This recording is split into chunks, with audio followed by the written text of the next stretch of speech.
asylum seekers who reached the UK after crossing the English Channel in small boats are to be sent to Rwanda in a controversial new immigration deal the two countries will sign off on today.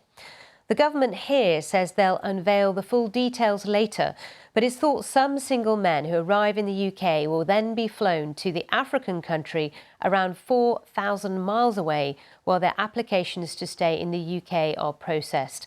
Our Home editor Mark Easton reports from Rwanda. The Home Secretary Priti Patel arrived in Rwanda, telling reporters she'd spent the last 9 months trying to finalise a deal with another country to process some of the illegal immigrants who arrive into Britain across the Channel.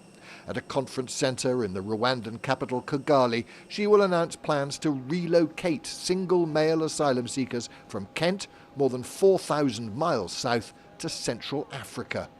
The UK-Rwanda Migration and Development Partnership is the centrepiece of a wider policy blitz to deal with what's been a humiliation for ministers who promised Brexit would mean control of Britain's borders, record numbers of asylum seekers turning up in dinghies beneath the white cliffs of Dover.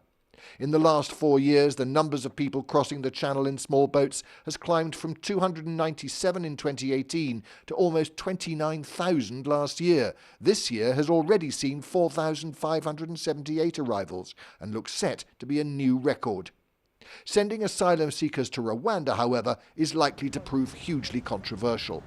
This is a despicable policy, quite frankly, one that we know how awful it is in all of its guises, because we can see what happened in Australia.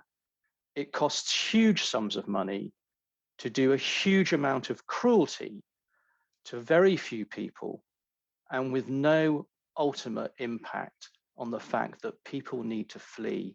In a speech later this morning, the Prime Minister will say that outsourcing parts of the asylum system to Rwanda will help break the business model of the people traffickers exploiting those seeking a better life in the UK. Just as Brexit allowed us to take back control of legal migration, he will say, the government is now determined to take back control of illegal migration. But critics point to Rwanda's poor human rights record. At the UN last year, the UK demanded investigations into alleged killings, disappearances and torture. Is this the right place to entrust with protecting the human rights of vulnerable asylum seekers who hoped Britain would protect them? Flying in the ministerial jet for a day trip to Rwanda is evidence that Priti Patel thinks the policy will prove popular with voters. Even she accepts, though, that there are potentially insurmountable practical and legal hurdles before it can actually happen. Mark Easton, BBC News, Rwanda.